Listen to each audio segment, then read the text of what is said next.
Hello friends, इस video में हम बात करेंगे microbes in human welfare chapter पे।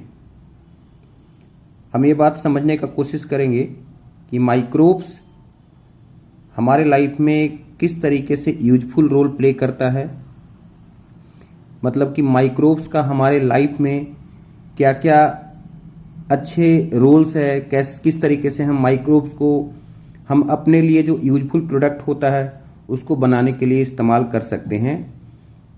इस बात पे जोड़ दिया गया है इस चैप्टर में। ठीक है, जैसे हम एक चैप्टर पढ़े थे जिसको हम ह्यूमन हेल्थ एंड डिजीज पढ़े थे, तो human health and disease chapter में यह सिखाया गया कि माइक्रोब जो डिफरेंट टाइप के डिजीज फैलाते हैं उनके बारे में बताया गया। यानी कि एक तरीके से कहा जाए कि हम उस चैप्टर में उसके जो बुराइयां हैं उसके बारे में समझे थे। इस चैप्टर में हम माइक्रोब्स की अच्छाइयों के बारे में समझेंगे। जितने भी माइक्रो ऑर्गेनिजम्स हैं उनमें कौन कौन से माइक्रो ऑर्गेनिज्म है जो हमारे लिए यूजफुल प्रोडक्ट बनाता है। तो ये जो आप नोट्स देख रहे हैं इसमें हमने मॉड्यूल और एनसीईआरटी दोनों कवर किया है। टेलीग्राम पे आपको नोट्स अवेलेबल है और वहाँ पे लिंक मैं अटैच कर दूंगा, तो आप वहाँ पे ज्वाइंट होकर के टेलीग्राम से आप डाउनलोड भी कर सकते हैं इस सेम नोट्स को। जिसको नहीं मिला है उसके बारे में बोल रहे हैं। तो मॉड्यूल और एनसीईआरटी दोनों कवर है, और अगर पढ़ाने के बाद भी नहीं समझ में आया, कुछ दिक्कत लगे तो आकर के मिल लेना मेरे से। चलो अभी देखो क्या क्या हम कवर करेंगे इसमें। एक तो हाउस होल्ड प्रोडक्ट है ना। हाउस होल्ड प्रोडक्ट का मतलब जो चीज़ें हम घर में बना सकते हैं, तो वहाँ पे कौन कौन से माइक्रोब का इस्तेमाल होता है। तो ये फर्स्ट वाला पेज और ये जो सेकंड पेज है, ये दोनों पेज में हमने क्या किया है, हाउस होल्ड प्रोडक्ट को कवर कर लिया है। उसके बाद फिर हम क्या करेंगे, तो उसके बाद हम लोग माइक्रोब्स को इंडस्ट्री में इंडस्ट्रियल एप्लीकेशन पे हमने देखा है कि भाई इंडस्ट्रियल प्रोडक्ट जो है कौन कौन से ऐसे चीज़ें हैं जहाँ पे हम माइक्रोब्स का इस्तेमाल करते हैं। तो जैसे कि फर्मेंटेड बेवरेज हो गया, एंटीबायोटिक हो गया, फिर उसके बाद कुछ organic acid, bio active molecule और एंजाइम है। तो उनमें भी हम लोग माइक्रोब्स से ही बहुत सारे ऑर्गेनिक एसिड या बायो एक्टिव मॉलिक्यूल्स या एंजाइम को ऑब्टेन करते हैं, तो उसके बारे में भी देखेंगे। ठीक है, और क्या होता है ये सब बायो एक्टिव मॉलिक्यूल्स किसको बोलते हैं, क्या उसका फंक्शन होता है, तो वो सब सारी चीज़ें हम समझने की कोशिश करेंगे। ठीक है, फिर देखो अब इसमें तो देखो पहले फर्मेंटेड बेवरेज के बारे में कवर कर लिया, उसके बाद फिर एंटीबायोटिक्स हो गया, पूरे पेज पे हमने एंटीबायोटिक को कवर कर लिया है। फिर उसके बाद फिर कुछ ऑर्गेनिक एसिड्स है, तो इसमें 5 ऑर्गेनिक एसिड को मैंने कवर कर लिया है। ठीक है, उसके बाद फिर आपको जो है यहाँ पे एंजाइम्स है। अब वो एंजाइम का नाम भी लिखा गया है, कौन से माइक्रोब से वो एंजाइम निकाला जाता है और उसका यूज कहाँ कहाँ पे होता है ये भी हमने लिख दिया है। ठीक है, उसके बाद फिर जब एंजाइम खत्म हो जाएगा तो और भी कुछ बायो एक्टिव मॉलिक्यूल्स होते हैं, है ना। तो बायो एक्टिव मॉलिक्यूल्स में साइक्लोस्पोरिन हो गया, साइक्लोस्पोरिन ए हो गया, स्टैटिन है, स्ट्रेप्टोकाइनेज है, ये सब कुछ बायो एक्टिव मॉलिक्यूल्स है। इनके बारे में भी हम आपको समझाएंगे। तो ये सब इंडस्ट्रियल एप्लीकेशन हो गया। अच्छा, और भी माइक्रोब को हम कैसे इस्तेमाल कर सकते हैं, तो देखो यहाँ बायो कंट्रोल एजेंट के तौर पे इस्तेमाल कर सकते हैं। अब इसमें सारे के सारे माइक्रोब नहीं है, बहुत सारे ऐसे जो है वो इंसेक्ट भी है, तो उनको भी इंक्लूड किया गया है इसी चैप्टर में। तो वो सब चीज़ हम पढ़ा देंगे। मतलब बायो कंट्रोल एजेंट का मतलब क्या होता है कि जैसे दूसरे किसी ऑर्गेनिज्म, जैसे इंसेक्ट हो गया, पेस्ट हो गया, तो वो ग्रो कर रहा है तो उसको रोक सके, उसको कंट्रोल कर सके, ये चीज़ें हैं। फिर हम देखेंगे कि बायोगैस बनाने में कैसे हम माइक्रोब का इस्तेमाल कर सकते हैं। बायोगैस प्रोडक्शन करने में, जैसे गोबर गैस जानते हो ना, तो गोबर गैस बनाने में कैसे उसका हम इस्तेमाल कर सकते हैं। और फिर हम देखते हैं बायो फर्टिलाइजर में क्या इस्तेमाल होता है। बायो फर्टिलाइजर के बारे में भी आपको मैंने पूरा क्लास में डिटेल से पढ़ाया था। और क्लास 11th में जब, अब तो वो चैप्टर रहा नहीं, लेकिन नाइट्रोजन मेटाबॉलिज्म जब हम पढ़ रहे थे मिनरल न्यूट्रिशन में, तो उसमें हम कितना अच्छा से बात किए थे सब चीज़ के बारे में। फिर यहाँ लास्ट एक टॉपिक है सीवेज ट्रीटमेंट। हालांकि एनसीईआरटी में सीवेज ट्रीटमेंट को पहले दिया है, बायो फर्टिलाइजर से और बायो कंट्रोल से पहले दिया है टॉपिक, लेकिन हमने इसको अलग ही एक रख दिया है कि ये अलग ही एक टॉपिक है। तो सीक्वेंस में हमको हर चीज़ों को पढ़ना है, हम एनसीईआरटी से थोड़ा सा अलग सीक्वेंस लिए हैं। तो आइए एक एक करके हम इन सभी चीज़ों के बारे में समझते हैं और फिर आपको पूरी तरीके से ये चैप्टर क्लियर हो जाएगा। हम चाहते हैं कि आप इस चैप्टर का प्रॉपर तरीके से नोट्स भी बनाएं और एक दो बार लिख करके देखोगे तो मुझे लगता है ये चैप्टर आपको अच्छे से क्लियर हो जाएगा। ठीक है, तो और सबसे पहले हम तुमको बताते हैं कि माइक्रोब्स को हाउस होल्ड प्रोडक्ट में क्या क्या इस्तेमाल। देखो हाउस होल्ड प्रोडक्ट में सबसे पहले तो देखो यहाँ डेयरी प्रोडक्ट मैंने लिखा है। डेयरी प्रोडक्ट में है कर्ड, योगर्ट और चीज। कर्ड और योगर्ट और चीज ये तीनों मिल्क प्रोडक्ट हैं।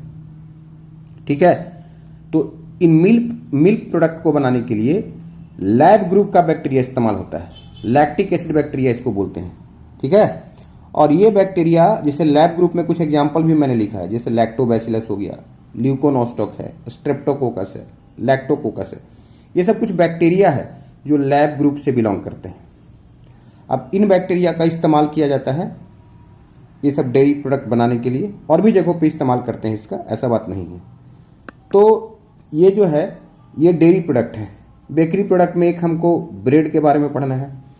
अब आइए सबसे पहले लैब ग्रुप के में जो बैक्टीरिया है, ये सब बैक्टीरिया, ये सारे के सारे बैक्टीरिया ग्राम पॉजिटिव बैक्टीरिया होता है।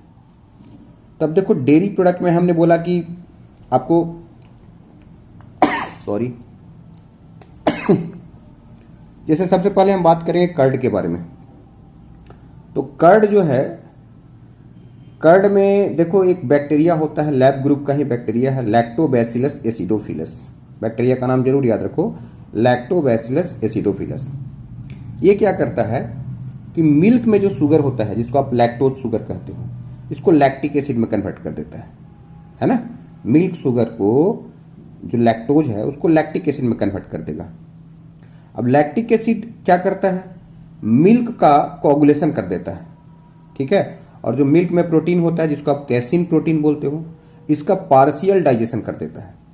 ठीक है ना, तो इसलिए आप देखो कि जो कर्ड है वो इजीली डाइजेस्ट होता है, और साथ साथ ये डाइजेशन को इंप्रूव भी करता है ना, क्योंकि ये तो पार्शियली डाइजेस्टेड पहले से ही है। ये चीजें हैं। अब देखिए इसमें क्या होता है, कर्ड के बारे में बोलते हैं कि curd is more nutritious than milk. Milk से ज्यादा न्यूट्रिशियस कर्ड को क्यों माना जाता है, क्योंकि मिल्क से जब कर्ड बनता है तो उसमें विटामिन B12 बढ़ जाता है। मतलब विटामिन B12 जो है ना, उसको आप साइनोकोवालामिन बोलते हैं, है ना। B12 की बात कर रहा हूं। ठीक है, B2 को नहीं, B2 मतलब राइबोफ्लेविन होता है। तो जो विटामिन B12 है, साइनोकोवालामिन, ये आपके स्टमक में जो हार्मफुल बैक्टीरिया होता है, जो पैथोजेनिक बैक्टीरिया होता है, उसको चेक करता है, माने उनके ग्रोथ को रोक देता है। ठीक है, तो आप क्या समझेंगे, दही के बारे में ये समझ लीजिए कि विटामिन B12 होता है, जिसे आप साइनोकोवालामिन कहते हैं, और ये हार्मफुल बैक्टीरिया के ग्रोथ को रोकता है आपके स्टमक में। ठीक है, तो ये चीज समझ गए आप। तो कर्ड के बारे में ये बात हो गया। अच्छा, योगर्ट भी कर्ड जैसा ही चीज है, कर्ड जैसा ही प्रोडक्ट है। योगर्ट थोड़ा सा ज्यादा न्यूट्रिशियस होता है। तो योगर्ट बनाने में हम लैक्टोबैसिलस बल्गेरिकस को इस्तेमाल करते हैं। ये भी एक बैक्टीरिया है, लैब ग्रुप का ही बैक्टीरिया है। लैक्टोबैसिलस देखो यहाँ एसिडोफिलस हो गया, और ये बल्गेरिकस हो गया। ठीक है, ये चीजें हो गया, बस इतना ही याद करो कर्ड योगर्ट के बारे में। चलो फिर देखो चीज के बारे में क्या होता है। तो अब जब चीज की बात करेंगे तो चीज को कहा जाता है, चीज में 2 पॉइंट याद रखना है। चीज क्या है, partially degraded concentrate of milk fat and casein. यानी कैसीन मतलब मिल्क प्रोटीन। जो मिल्क प्रोटीन है और जो मिल्क फैट होता है, ये इसका कंसेंट्रेटेड फॉर्म होता है कि नहीं। अच्छा, उसके बाद फिर अब देखिए चीज का जो है ना डिफरेंट वैरायटी अवेलेबल है मार्केट में, है ना। तो ये दोनों स्टेटमेंट को आप याद रखें। ठीक है, देखिए अब एक छोटा सा इंफॉर्मेशन देता हूँ, ऐसे एग्जाम में नहीं आता ये, लेकिन फिर भी देखो चीज जो है ना, इसमें अगर सॉफ्ट चीज है तो उसमें पानी का मात्रा ज्यादा होता है, जैसे 50 से 80% होता है। सेमी हार्ड चीज होता है तो उसमें 45%, और 45% से कम अगर वाटर रहे तो उसको हम लोग बोलते हैं हार्ड चीज। ठीक है, तो ये सारी बात आप समझ गए चीज के बारे में। अब चीज जो है ना, यहाँ पे अपने सिलेबस में 3 डिफरेंट टाइप का चीज दिया गया है। देखिए आइए, एक तो अपने पास है जो स्विस चीज कहते हैं, जिसको देखो यहाँ डिफरेंट वैरायटी है चीज के। तो एक स्विस चीज है, तो स्विस चीज को हम कैसे, मतलब कौन से बैक्टीरिया यूज किया जाता है स्विस चीज को बनाने के लिए, फर्मेंटेशन के लिए।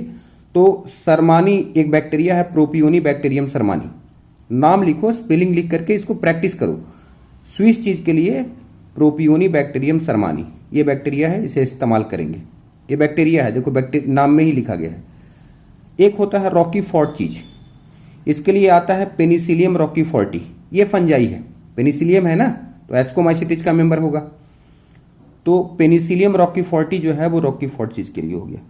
एक है कैम्बर्ट चीज, कैमेम्बर्ट चीज में क्या होता है, कैमेम्बर्ट देख लो ना, स्पेलिंग देखो मैं क्या लिखा हूं, कैमेम्बर्ट चीज, तो कैमेम्बर्ट चीज में पेनिसिलियम कैमेम्बर्टी, ये पेनिसिलियम जो दोनों लिखा गया है रॉकीफोर्टी और कैमेम्बर्टी, ये दोनों फंजाई है और ये बैक्टीरिया है, तो ये कई बार नाम भी पूछा जाता है। तो याद रखो, स्विस चीज में प्रोपियोनी बैक्टीरियम सरमानी, रॉकीफोर्ट में पेनिसिलियम रॉकीफोर्टी और कैमेम्बर्ट चीज में पेनिसिलियम कैमेम्बर्टी। ठीक है, चलो अब ये हो गया। अब आ जाओ, एक बेकरी प्रोडक्ट के बारे में दिया गया है, ये भी हाउस होल्ड प्रोडक्ट में आता है। सर हाउस होल्ड प्रोडक्ट में क्यों रखते हो सर, दूध दही तो इंडस्ट्री लेवल पे, देखो क्या है ना कि आप ट्रेडिशनली देखो, हम दही बनाना घर में, हर लोगों के घर में दही बनाया जाता है, दूध से दही बनाया जाता है, ठीक है, ब्रेड बनाया जाता है, लेकिन आज लोगों ने इसके बेनिफिट को देखते हुए कॉमर्शियलाइज कर दिया है। तो इसका मतलब ये नहीं है कि ये सब इंडस्ट्रियल प्रोडक्ट है, ये हाउस होल्ड प्रोडक्ट ही है ओरिजिनली देखा जाए तो, लेकिन अब इसका कॉमर्शियलाइजेशन किया जा रहा है। ठीक है, चलिए अब आप आई बात करेंगे ब्रेड के बारे में। तो ब्रेड में जो ईस्ट, ब्रेड को बनाने के लिए ईस्ट इस्तेमाल होता है, उसको बेकर ईस्ट बोलते हैं। बेकर ईस्ट का मतलब हो गया सैक्रोमाइसेस सेरेवेसिया।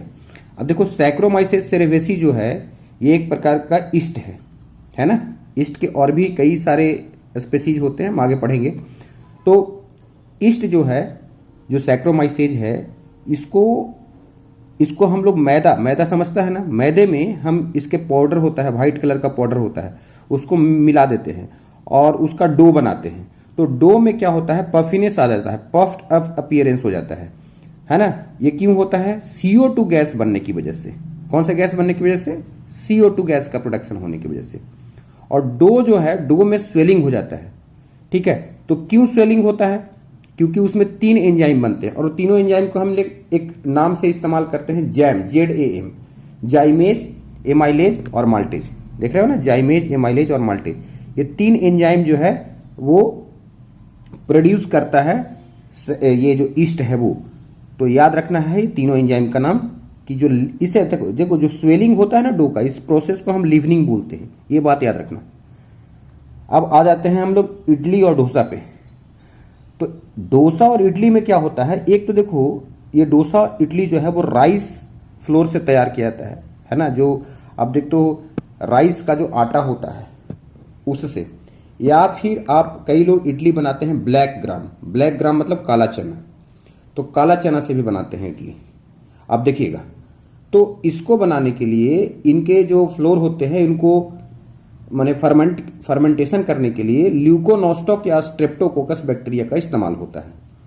भाई अगर आप इनको फर्मेंट नहीं करोगे, जैसे राइस है तो राइस को अगर फर्मेंट नहीं करोगे तो इडली जो होता है वो पूरा फ्लफीनेस नहीं रहेगा, वो पूरा हार्ड हो जाएगा, तो उसको फर्मेंट करना जरूरी है।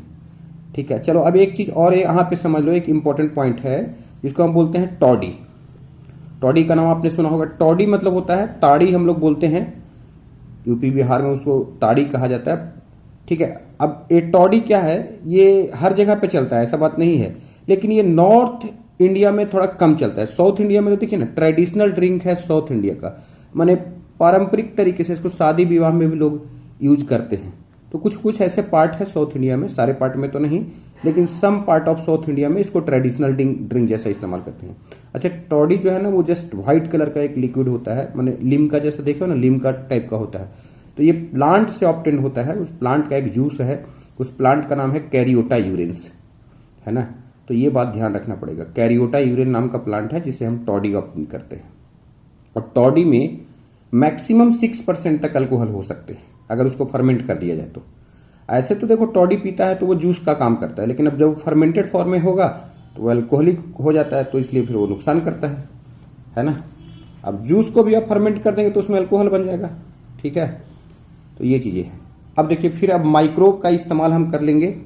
अब ये तो हाउस होल्ड मतलब खत्म हो गया, अब हम माइक्रोब्स का यूज दिखा देते हैं आपको कि इंडस्ट्रियल प्रोडक्ट बनाने में कहाँ कहाँ पे इस्तेमाल होता है। देखिए एक तो है भाई माइक्रोब का इस्तेमाल होता है फर्मेंटेड बेवरेज में, फिर एक होता है एंटीबायोटिक बनाने में, और फिर ऑर्गेनिक एसिड, बायोएक्टिव मॉलिक्यूल्स और एंजाइम। बायोएक्टिव मॉलिक्यूल्स क्या होता है, देखो कुछ ऐसे मॉलिक्यूल्स जो किसी ऑर्गेनिज्म के अंदर में बनता है, किसी सेल के अंदर में बनता है, और उसको हम लोग एज ए मेडिसिन इस्तेमाल करते हैं, तो उसको बायो एक्टिव मॉलिक्यूल्स कहते हैं। ठीक है, तो कहाँ कहाँ पे इस्तेमाल करते हैं, कौन कौन सा चीज़ें हैं, इसके बारे में बात करेंगे। अब आ जाओ फर्मेंटेड बेवरेज में। अब फर्मेंटेड बेवरेज की बात जहाँ तक है, तो फर्मेंटेड बेवरेज का मतलब हो गया जो ड्रिंक्स वगैरह, जो अल्कोहलिक ड्रिंक होता है उसको हम बेवरेज बोलते हैं। अब इसमें क्या है कि देखिए, एक तो जो दो तरीके का होता है फर्मेंटेड बेवरेज, एक बिना डिस्टिलेशन के बनाते हैं, है ना, और एक डिस्टिलेशन करके बनाते हैं। अच्छा, ये दोनों में क्या फ़र्क है? जैसे डिस्टिलेशन में क्या हो गया, ऐसे उसको फर्मेंट कर दिए। अच्छा, इसमें क्या होता है, इसको डिस्टिलेशन करते हैं, माने वेपोराइज करते हैं। तो वेपोराइज करने के बाद जो है ना वो और उस अल्कोहल को कलेक्ट किया जाता है, वेपर को, और फिर से उसको ठंडा कर दिया जाता है। तो आपने केमिस्ट्री में पढ़ा होगा कि डिस्टिलेशन प्रोसेस कैसे करते हैं। तो ये डिस्टिल्ड अल्कोहल है और ये विदाउट डिस्टिल्ड अल्कोहल है। तो जो बिना डिस्टिलेशन से बनता है उसमें वेपोराइजेशन वगैरह होता नहीं, तो इसमें कंसंट्रेशन ऑफ अल्कोहल लो होता है। मैं एक तरीके से कहूँ कि नेचुरली ये फर्मेंटेड चीज़ है। तो जो विदाउट डिस्टिलेशन है उसमें आता है बियर और वाइन। ठीक है, डिस्टिल्ड वाला में क्या आता है, तो ब्रांडी है, रम है, गिन है, वोडका, विस्की, ये सब जो है ना, ये सब डिस्टिल्ड अल्कोहल में है। तो अब कुछ एग्जाम्पल, अब देखो कुछ माइक्रो ऑर्गेनिज्म का नाम लिखा है, जैसे कि सैक्रोमाइसेस सेरेवेसी, इसको हम बोलते हैं ब्रीवर ईस्ट। सर आपने बोला अभी सैक्रोमाइसेस सेरेवेसी को बेकर ईस्ट बोलते हैं। हाँ, जब उसे आप ब्रेड बनाने के लिए इस्तेमाल कर रहे हो तो आप बेकर ईस्ट बोलोगे, लेकिन इसको हम मतलब बियर बनाने के लिए भी इस्तेमाल करते हैं, तो उसको हम बोलते हैं सैक्रोमाइसेस सेरेवेसी को ब्रीवर ईस्ट बोलते हैं। ठीक है, याद रखेंगे। जब हम सैक्रोमाइसेस सेरेवेसी, दोनों जगह एक ही नाम लिखा हूं, लेकिन यहाँ पे ब्रीवर ईस्ट लिख रहा हूँ, वहाँ पे बेकर ईस्ट लिख रहा हूँ। तो अगर बियर बनाने के लिए इस्तेमाल कर रहे हो तो नाम ब्रीवर ईस्ट रहेगा, और अगर बेकरी प्रोडक्ट के लिए है तो बेकर ईस्ट रहेगा। अच्छा, सैक्रोमाइसेस का एक स्पीशीज होता है जिसको बोलते हैं सैक्रोमाइसेस इलिप्सॉइडे, इसे हम वाइन बनाने के लिए इस्तेमाल करते हैं। ठीक है, और एक होता है सैक्रोमाइसेस का सैक्रोमाइसेस सैक्रोपाइरिफॉर्मिस। तो पाइरिफॉर्मिस जो स्पीशीज है, इसको स्पेशल एक बियर होता है जिंजर बियर, उसमें हम इस्तेमाल करते हैं। ठीक है, अब ये जो बियर और वाइन दोनों चीज़ जो है ना, ये विदाउट डिस्टिलेशन से बना है, बिना डिस्टिलेशन वाला प्रोडक्ट है। इसमें जो अल्कोहल का परसेंटेज है वो 13% से कभी ज़्यादा नहीं हो सकता है। बियर में 3 से 6% अल्कोहल होता है, और वाइन में 9 से 12% अल्कोहल होता है। ठीक है, अच्छा, बियर कैसे बनाया जाता है? बियर का जो सोर्स है वो बार्ली माल्ट है ना, बार्ली को भिगो करके इसको बनाते हैं। वाइन कहाँ से बनाते हैं? फ्रूट जूस से। जैसे तुमने देखा होगा, ऐसे कहीं पे वाइन का फैक्ट्री होता है, नासिक वगैरह में शायद फैक्ट्री है इसका, तो इसको जैसे ग्रेप्स, ब्लैक ग्रेप्स वगैरह होता है, उसको फर्मेंट करके बनाया जाता है। ठीक है, एक बार ये सब चीज़ें जो है वो आप देख सकते हो यूट्यूब पे, लेकिन कोई ज़रूरत नहीं है, बस खाली आप नाम याद रखो, एग्जाम में सब खाली बस डायरेक्ट नाम पूछते हैं। वाइन बनाने के लिए हम बोल रहे हैं कि वाइन बनाने के लिए इस्तेमाल होता है सैक्रोमाइसेस इलिप्सॉइडेस, और वाइन में अल्कोहल है कितना, 9 से 12%, और वाइन का सोर्स क्या है? Fruit juice. अच्छा, इसी फ्रूट जूस से ब्रांडी भी बनाया जाता है, लेकिन ब्रांडी क्या है? डिस्टिल्ड है, ये विदाउट डिस्टिल्ड नहीं है। तो ब्रांडी में भी फ्रूट जूस होता है, लेकिन ये डिस्टिल करके बनाते हैं, इसमें 60 से 70% अल्कोहल होता है। और वोडका में 60 से 80, यहाँ 60 से 70 है और यहाँ 60 से 80 है। माने ये सबसे ज़्यादा जो है डिस्टिल्ड अल्कोहल में वोडका में परसेंटेज होता है अल्कोहल का। वोडका में पोटैटो से बनाया जाता है। वोडका में पोटैटो में स्टार्च होता है ना, तो स्टार्च को तोड़ करके वो उससे ग्लूकोज बन जाता है, फिर उसका पाइरुविक एसिड, देन फर्मेंटेशन हो जाता है उसका। तो ये वोडका जो है वो उसका जो सोर्स है वो पोटैटो है। गिन और रम, ये दो चीज़ें हैं। गिन और रम जो है इसमें 40% अल्कोहल होता है। रम के लिए मोलेसेज इस्तेमाल करते हैं। मोलेसेज क्या होता है? वो जो गन्ने के रस के ऊपर में जो झाग बनता है ना, उसको मोलेसेज बोलते हैं। और गिन है, गिन में माल्ट होता है, वो राई माल्ट, राई ब्रेसिकेसी फैमिली से बिलोंग करता है। मस्टर्ड भी ब्रेसिकेसी से बिलोंग करता है। तो गिन जो है ना, इसको राई माल्ट इस्तेमाल करते हैं। और व्हिस्की के लिए फर्मेंटेड सीरियल राइस वगैरह इस्तेमाल कर सकते हो। इसमें 50% अल्कोहल होता है। जरा देख लो एक बार, 2-3 बार इसको रीडिंग करो तो समझ में आ जाएगा। ठीक है, पूरा का पूरा आपको एकदम टीचर के ऊपर में डिपेंडेंट नहीं रहना है, आपको भी थोड़ा मेहनत करना चाहिए। चलिए अब अगला आइए। तो ये हम लोगों ने अभी जो टॉपिक पढ़ा उसका नाम था फर्मेंटेड बेवरेज। अब दूसरा इंडस्ट्रियल प्रोडक्ट है एंटीबायोटिक। देखिए एंटीबायोटिक शब्द का प्रयोग सबसे पहले बैक्समैन नाम के साइंटिस्ट ने किया है। ठीक है, बैक्समैन नाम के एक साइंटिस्ट है, वो एंटीबायोटिक शब्द का प्रयोग किया है। ठीक है, जो पहली बार एंटीबायोटिक डिस्कवर हुआ था वो एक पेनिसिलियम नोटेटम फंगस होता है, उसी से डिस्कवर हुआ था। तो फर्स्ट एंटीबायोटिक का नाम है पेनिसिलिन। डिस्कवर किसने किया है? अलेक्जेंडर फ्लेमिंग ने 1928 में, 1928 में पेनिसिलिन नाम का एक एंटीबायोटिक डिस्कवर हुआ। इसलिए बताओ, देखो फर्स्ट एंटीबायोटिक पूछे तो पेनिसिलिन बताना। और याद रखो पेनिसिलिन जो है वो बैक्टीरिया से नहीं बना है। ज़्यादातर एंटीबायोटिक पेनिसिलिन बैक्टीरिया से निकाले जाते हैं, लेकिन पेनिसिलिन जो है it is obtained from Penicillium notatum fungus. First antibiotic fungus से निकाला गया है। देखो क्या हुआ था कि जो अलेक्जेंडर फ्लेमिंग थे वो काम कर रहे थे लैब में बैक्टीरिया पे। कौन सा बैक्टीरिया था? Staphylococci bacteria. वो सब चीज़ मैंने लिखा नहीं यहाँ पे, मैं बता रहा हूँ आपको। तो वो स्टेफाइलोकोकाई बैक्टीरिया होता है, जो कोकस बैक्टीरिया होता है ना, वही जब ग्रुप में हो जाता है तो उसको स्टेफाइलोकोकाई बोलते हैं, मतलब वो बल्क में हो जाता है तो। ठीक है, और जब चेन में रहता है तो स्ट्रेप्टोकोकस, दो रहता है तो डिप्लोकोकस, ये सब पता ही है आप लोगों को। तो स्टेफाइलोकोकस बैक्टीरिया पे ग्रो कर रहे थे, मतलब एक्सपेरिमेंट कर रहे थे। तो कहीं कहीं उन्होंने देखा कि स्टेफाइलोकोकस बैक्टीरिया जो है, कोकाई बैक्टीरिया जो है वो नहीं ग्रो कर रहा है। तो पता चला कि वहाँ पे कुछ फंगस के मोल्ड थे वो ग्रो कर गए थे, और वो पेनिसिलियम फंगल मोल्ड थे। तो उन्होंने डिस्कवर किया, तो इसके पीछे पता चला कि पेनिसिलियम एक केमिकल को सीक्रेट करता है, और क्योंकि वो केमिकल जो है वो बैक्टीरिया को मार रहा था, उसके ग्रोथ को रोक रहा था, मतलब अगेंस्ट द लाइफ कर रहा था, इसलिए उसका नाम रखते हैं एंटीबायोटिक्स। पर याद रखो एंटीबायोटिक हमारे लिए प्रो लाइफ है। हमको बीमारी होता है, कुछ होता है, तो उस एंटीबायोटिक का इस्तेमाल करते हैं बैक्टीरियल ग्रोथ को रोकने के लिए। चेन ऑफ फ्लोरे था, इन्होंने क्या किया? कॉमर्शियलाइज किया इसको। जब अमेरिका में सेकंड वर्ल्ड वॉर हो रहा था तो अमेरिका ने अपने सोल्जर को ट्रीटमेंट करने के लिए इन चेन ऑफ फ्लोरे ने ही इसका मतलब ट्रीटमेंट करके अमेरिकन सोल्जर को ठीक किया था, जो जख्मी हो रहे थे ना। आपको पता है ना, हिरोशिमा नागासाकी पे बॉम्बिंग भी किया था अमेरिका ने, है ना। तो अब आप देखिए फिर बाद में क्या किया गया कि चेन, फ्लोरे और वो जो क्या नाम है उसका, अरे अलेक्जेंडर फ्लेमिंग, इन तीनों को मिला करके नोबेल प्राइज दिया गया। तीनों को बुला करके एक ही मंच पे नोबेल प्राइज दिया। फ्लेमिंग, चेन और फ्लोरे, ये तीनों को 1945 में नोबेल प्राइज मिला है। ठीक है, सेकंड वर्ल्ड वॉर में ट्रीटमेंट करने के लिए पेनिसिलिन का इस्तेमाल किया गया था, याद रखना है, अमेरिकन सोल्जर को ट्रीटमेंट करने के लिए। चेन फ्लोरे ने कॉमर्शियलाइज किया था एंटीबायोटिक को, याद रखना।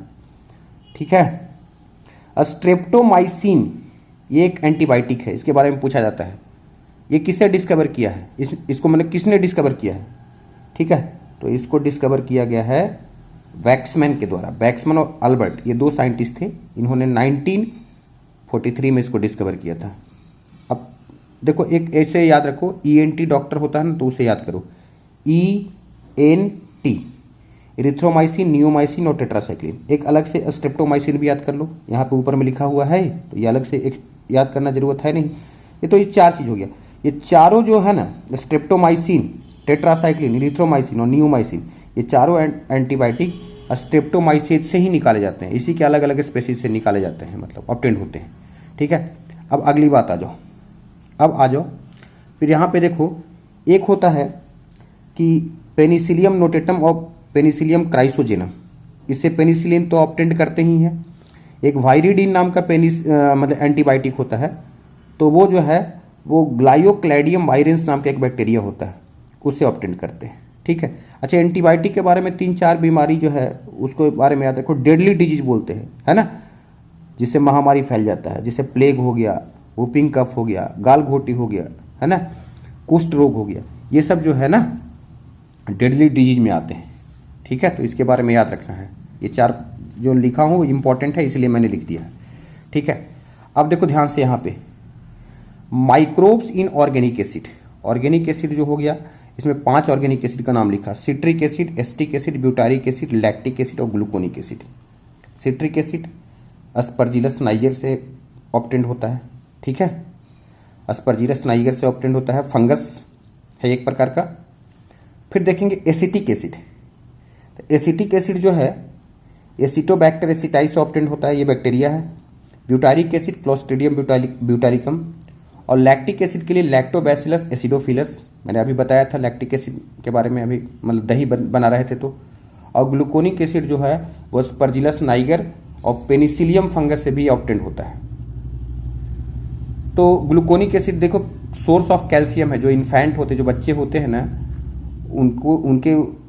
उनके लिए बहुत अच्छा कैल्शियम का सोर्स माना जाता है। और लैक्टिक एसिड तो आपको पता ही है, दही में पाया जाता है।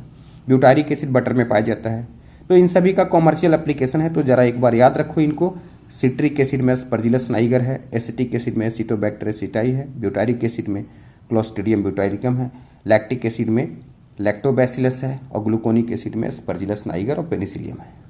एंजाइम में आइए, 1 से 1.5% टोटल जितने भी एंजाइम होते हैं, उस सारे एंजाइम का हम इंडस्ट्रियल तौर पे मेडिसिन के फील्ड में और इंडस्ट्रीज के फील्ड में हम उसको इस्तेमाल करते हैं। ठीक है, अब कौन कौन से है, तो 4 का मैंने नाम लिखा हुआ है, लाइपेज, पेक्टिनेज, प्रोटीएज और एमाइलेज। लाइपेज देखो, लाइपेज जो है ना वो सर्फ में इस्तेमाल होता है।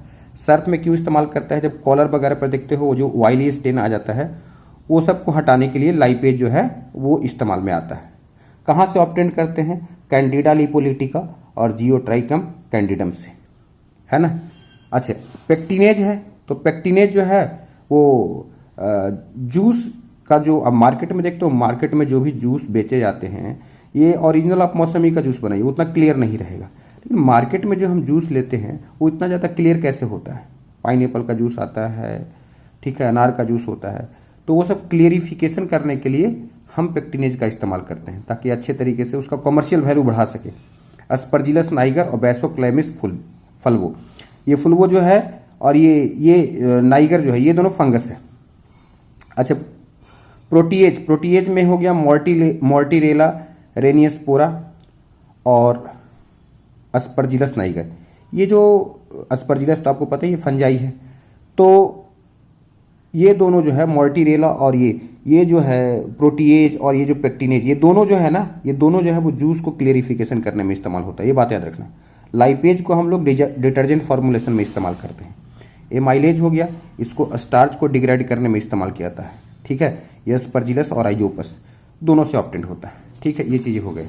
अब आ जाओ बायो एक्टिव मॉलिक्यूल्स में। बायो एक्टिव मॉलिक्यूल में देखो एक चीज़ होता है कि साइक्लोस्पोरिन ए, और एक होता है स्टैटिन, और एक होता है स्ट्रेप्टोकाइनेज। एक्चुअली ये एंजाइम है, लेकिन क्योंकि बायो एक्टिव मॉलिक्यूल है तो हम एंजाइम से अलग इसको हम पढ़ा रहे हैं आपको। तो देखो साइक्लोस्पोरिन ए जो है वो एक प्रकार का इम्यूनोसप्रेसिव एजेंट है, ठीक है। अब इम्यूनोसप्रेसिव किसको बोलते हैं, तो इम्यूनोसप्रेसिव का मतलब होता है कि आपके इम्यून सिस्टम को सप्रेस कर देगा, है ना। मतलब आपका जो इम्यून सिस्टम एक्टिव है उसको, मतलब उसको रोक देगा, उसकी एक्टिविटी को बंद कर देगा। भाई जब ऑर्गन वगैरह ट्रांसप्लांटेशन होता है, ठीक है, तो आप देखो जैसे किडनी ट्रांसप्लांट हो रहा है, हार्ट ट्रांसप्लांट हो रहा है, तो डॉक्टर क्या करते हैं, इम्यूनोसप्रेसिव का प्रयोग करते हैं, ठीक है। और कुछ दिन तक पेशेंट में इम्यूनोसप्रेसिव दिया जाता है ऑर्गन ट्रांसप्लांटेशन के बाद भी, ताकि बॉडी का जो इम्यून सिस्टम है वो उसको रिएक्ट ना करे। तो ये जो साइक्लोस्पोरिन ए है ये बहुत इंपॉर्टेंट है। ये ट्राइकोडर्मा पॉलीस्पोरम एक फंगस होता है, उसी से ऑब्टेन होता है, ठीक है। और ट्राइकोडर्मा का यूज है, हम आगे बताएंगे। एक स्टैटिन है, स्टैटिन ब्लड कोलेस्ट्रॉल लोबरिंग एजेंट है। एक्चुअली ये ब्लड में कोलेस्ट्रॉल को कम नहीं करता, लेकिन फिर भी इसको हम ब्लड कोलेस्ट्रॉल लोबरिंग एजेंट कहते हैं। क्यों कहते हैं बताता हूं अभी। देखो स्टैटिन कहाँ से ऑब्टेन होता है, मोनास्कस परप्यूरियस, ये ईस्ट होता है, ईस्ट मतलब फंगस है, ठीक है। तो देखो अभी पहले भी ईस्ट बता चुका हूँ, कौन सा ईस्ट बताया था, सैक्रोमाइसिस सेरेबेसिया, ठीक है। उसके बाद फिर आपने सैक्रोमाइसिस इलिप्सोइडेंस, पायरिफॉर्मिस सब पढ़े थे ना अल्कोहलिक बेवरेज बनाते समय। अभी मैं बता रहा हूँ ईस्ट एक होता है जिसको हम मोनास्कस परप्यूरियस बोलते हैं, तो इसी से स्टैटिन निकाला जाता है। स्टैटिन क्या है ना, ये एक एंजाइम होता है जिसको हम बोलते हैं HMG कोएंजाइम ए रिडक्टेज, ठीक है। अब ये जो HMG जो होता है हाइड्रोक्सी मिथाइल ग्लूटाराइल, ये इसका पूरा फुल फॉर्म है, आपके मॉड्यूल में लिखा गया है, ठीक है। तो ये जो HMG कोएंजाइम ए रिडक्टेज है ये क्या करता है, ये एक केमिकल होता है, मैंने लिखा नहीं है यहाँ पे, तो उसको बोलते हैं मेवालोनेट।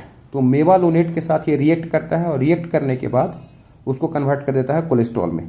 तो हमारे बॉडी में कोलेस्ट्रॉल ऑलरेडी बनता है, इसका मतलब बायोसिंथेसिस होता है कोलेस्ट्रॉल का, है ना। तो कोलेस्ट्रॉल के बायोसिंथेसिस को HMG कोएंजाइम ये रोकता है, लेकिन जब स्टैटिन दे दिया जाए तो HMG को मेवालुनेट से बाइंड करने से रोक देता है, ठीक है, इसलिए कोई नहीं होता है सिंथेसिस। तो इस तरीके से हमारे बॉडी में कोलेस्ट्रॉल कम हो जाता है। बाकी और भी है कि डॉक्टर वगैरह बोलते हैं कि डॉक्टर लोग बोलते हैं कि जरा दौड़ धूप करो, भागो, तो आपके बॉडी में कोलेस्ट्रॉल नहीं जाएगा, बाहर से कोलेस्ट्रॉल का सप्लाई बंद करवा देते हैं, एक्सरसाइज वगैरह करवाते हैं, तो इस तरीके से आपके बॉडी में कोलेस्ट्रॉल कम हो जाता है। एक होता है स्ट्रेप्टोकाइनेज। स्ट्रेप्टोकाइनेज के बारे में देखो, स्ट्रेप्टोकाइनेज को हम क्या बोलते हैं, क्लॉट बस्टर बोलते हैं, ठीक है। मान लो कभी अंदर में जो आपके ब्लड वेसल्स है उसमें कहीं ब्लड क्लॉट बन गया, ठीक है, तो उसको खत्म करने के लिए, उस ब्लड क्लॉट को रिमूव करने के लिए क्लॉट बस्टर इस्तेमाल किया जाता है, स्ट्रेप्टोकाइनेज, ठीक है। अब स्ट्रेप्टोकाइनेज जो है वो स्ट्रेप्टोकोकस बैक्टीरिया से निकालते हैं, ठीक है, याद रखना। बायो कंट्रोल एजेंट क्या होता है, कुछ नेचुरल प्रीडेटर इस्तेमाल करते हैं। मान लो जैसे इंसेक्ट वगैरह फैल गया है कहीं पे, ठीक है, तो उसको रोकने के लिए हम जो है वो कुछ नेचुरल प्रीडेटर इस्तेमाल करते हैं। जैसे कि लेडी बर्ड हो गया, एक प्रकार का बीटल है, ठीक है, छोटे छोटे होते हैं बीटल्स, आप देख सकते हो नेट पे, तो ये एफिड्स को कंट्रोल करेगा। ड्रैगन फ्लाई है, ये मॉस्किटो को कंट्रोल करता है। बीटी बैक्टीरिया है, इसके मार्केट में सैसे मिलते हैं, पाउच में मिलता है, अवेलेबल होता है, इसको पानी में घोल करके स्प्रे कर सकते हैं फसल के ऊपर में, ठीक है। तो क्रॉप के ऊपर में जब स्प्रे करोगे तो बटरफ्लाई जो होता है, कैटरपिलर लार्वा, उसके ग्रोथ को रोक देता है। अब पढ़ाएंगे बायोटेक में कि ऐसा क्यों होता है, ये सारी बात पढ़ाएंगे आपको। एक जीनस होता है जिसको बोलते हैं न्यूक्लियोपोलीहेड्रोवायरस, इसके अंदर में आने वाला एक वायरस है जिसको बैकुलोवायरस बोलते हैं। वो बहुत सारे इंसेक्ट को कंट्रोल करता है, उसके अलग अलग स्पेसीज। ये स्पेसीज एक पर्टिकुलर स्पेसीज को करता है, इसलिए इसको नैरो स्पेक्ट्रम वायरस बोलते हैं। एक ट्राइकोडर्मा होता है, फंगस है, ये ब्रॉड स्पेक्ट्रम है, कई सारे मतलब रूट इकोसिस्टम में पाया जाता है प्लांट के, और कई सारे पैथोजन को कंट्रोल करता है, ठीक है। तो चलिए अब आज तक हम यहीं पे छोड़ते हैं, कल जो है वो बायोगैस पढ़ा देंगे, बायो फर्टिलाइजर पढ़ा देंगे, थोड़ा सा है 5 मिनट का टॉपिक है, और इसका तो हमने ऑलरेडी पहले से वीडियो बना करके रखा हुआ है, तो ये देख लेना। और वैसे कल भी बनाएंगे इस पर, कल वीडियो भी इसका भी भेजेंगे, तो 10 मिनट का और वीडियो हो जाएगा। अभी ये लगभग आधे घंटे का वीडियो बन गया, तो मतलब 40 मिनट में आपका पूरा चैप्टर कंप्लीट हो गया। 10 मिनट का और वीडियो है तो वो आपको कल भेज देंगे, अभी यहीं तक छोड़ देते हैं, कुछ है नहीं, ठीक है। हम चाहे तो ही बना सकते हैं, लेकिन ठीक है, आप कंटिन्यू रहें, हमारे साथ टच में रहें, इसलिए हम यहीं पे रोक रहे हैं। तो ठीक है, वीडियो अगर अच्छा लगे तो आप लाइक भी कर दिए, सब्सक्राइब भी कर दिए चैनल को, और आगे जो है सारी बातें आपसे होते रहेगी, डाउट काउंटर पे मिलते रहते हैं आप लोग, तो ठीक है, कोई दिक्कत नहीं। चलिए तब, जय हिंद, जय भारत।